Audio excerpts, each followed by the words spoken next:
This is in response to Billy's Talking Points memo from Monday, March 23rd, 2015. Is President Obama losing the war on terrorism? And I will say unequivocally, no. The only thing that's losing is your interpretation of what's going on in the world and your incessant need to instill your viewership with the fear that everything is going downhill, especially in the Middle East, and therefore it's going to come all over here right away, and you better be scared right now. So Billy starts out by talking about the problems in Tunisia, which had 17 people killed plus a few policemen by a terrorist. By terrorists, 2 or 3 of them were shot. They just arrested 20 more. Libya, which is in somewhat of a civil war state right now, even though they are pumping oil.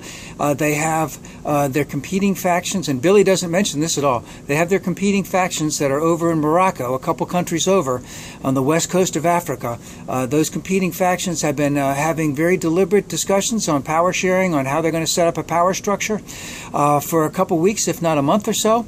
Nothing is finalized. They're still going at it in Libya, but let's hope that they can find a solution to this. In Yemen, where they had 137 people who were killed last week by suicide bombers in two separate mosques, and at one particular point in time, Billy reminds his viewers that Obama had said that Yemen was was doing pretty well. And then, of course, in Iraq, they had 19 people who were killed yesterday by suicide bombers in Baghdad.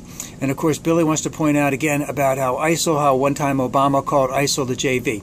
I'd like to bring up one thing real quick, is that Obama really doesn't say anything unless it already comes up from the military. It's already vetted and it's already looked at as to how a good way to respond to all of this. Some things are going to happen in the Middle East that we're not going to see. And that's just the nature of the beast. Now, we do know, and Billy doesn't bring this up, and is that, what's been going on in Iraq, we've known that this was going to happen from about 2004, 2005 on, when al-Maliki got in as the prime minister and started setting it up as a Shia theocracy. We knew that that was going to happen. Billy again harped yesterday in reference to the fact that Obama withdrew all of our forces there, and that we knew that this was going to happen. Well, yes, but remember, and this is one thing that I want to emphasize that Billy does not inform his esteemed viewership on, is that there was a status of forces agreement. That status of forces agreement was signed by President Bush. That status of forces agreement was scheduled to expire in 2011. Obama tried very diligently to get that thing renewed or extended because this is what we knew was going to happen. Al-Maliki needed to play to his own base, and his own base says, get him out of here.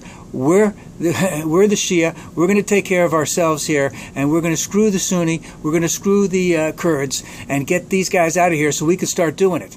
That's basically what happened. Billy doesn't want to bring that up to his viewership, but that's a very important thing that we knew that was going to happen. But Billy wants to say, Obama pulled everyone out. No. Bush had a signed agreement. It couldn't get extended. It was done for political reasons there. That's why we see what's going on there.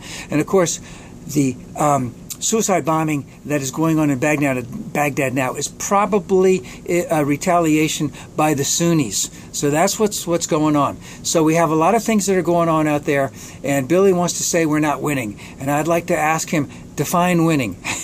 Define what winning is. All right?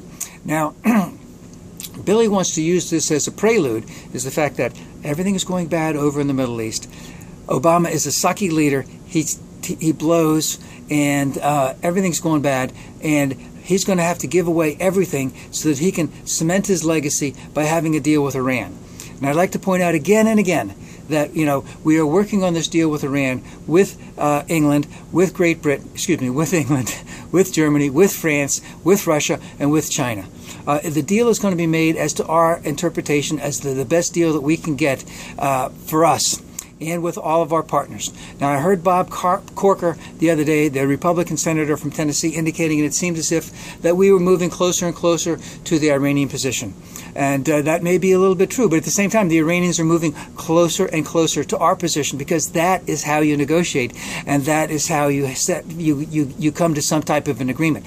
There's always give and take, and everyone has to come out as a winner. But let's remember something else. This is something that Billy doesn't want to talk about either, is that, remember, we have huge embargoes on Iran right now.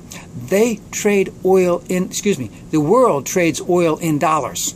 And these sanctions, the Iranians can't trade oil in dollars. They're hurting. They need a deal. They want a deal. So when those stupid 47 senators sent that letter out saying, oh, Obama, you can't trust Obama, did they huff and puff and run away from the negotiating table so that they could get a better deal? No, they stayed at the negotiating table because they knew this was the best deal that they were going to get. It was going to be a better deal than the Republicans can give them because they know a little bit about politics too.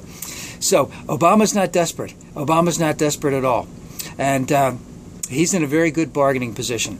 So the only thing I want to bring up here at the end is that I said this yesterday, I'm going to say it again today. Billy, I want you to tell us how we're going to win. I want you to tell us how many men we need to send to Tunisia, how many men we need to send to Libya, how many men we need, I'm going to say men and women because we are bringing women in there, but I've just used how many forces do we need to bring to Tunisia, to Libya, to Yemen, to Iraq. And since we're in Iraq and there's a no man's land in Syria, how many men and women do we need to bring into Syria? Because if we take Iraq back, we're always going to have that problem with Syria, that no man's land where Syria's government doesn't control anything, and that's where ISIL thrives. So we're going to have to go into Syria too. And how many years are we going to have to be there until a fully stabilized government to our satisfaction, not to their country's satisfaction, because it's got to be our satisfaction? How long will that take? And how much will it cost? How many years are we going to be there? How many men and women are going to die? Tell me that. How many men and women are going to die?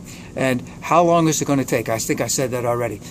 I want those numbers from you, Billy. And you sat there the other night, oh, it will take 10,000 men. No, it will not take 10,000 men. Because, again, as Colin Powell said, you go in with overwhelming force. And remember that this area, I believe, of Iraq and Syria is approximately, was it half the size of Texas or the size of Texas? I mean, it's a huge no man's land. How are you going to protect all those people? How much collateral damage is going to happen in those areas? How many women and children are going to be killed?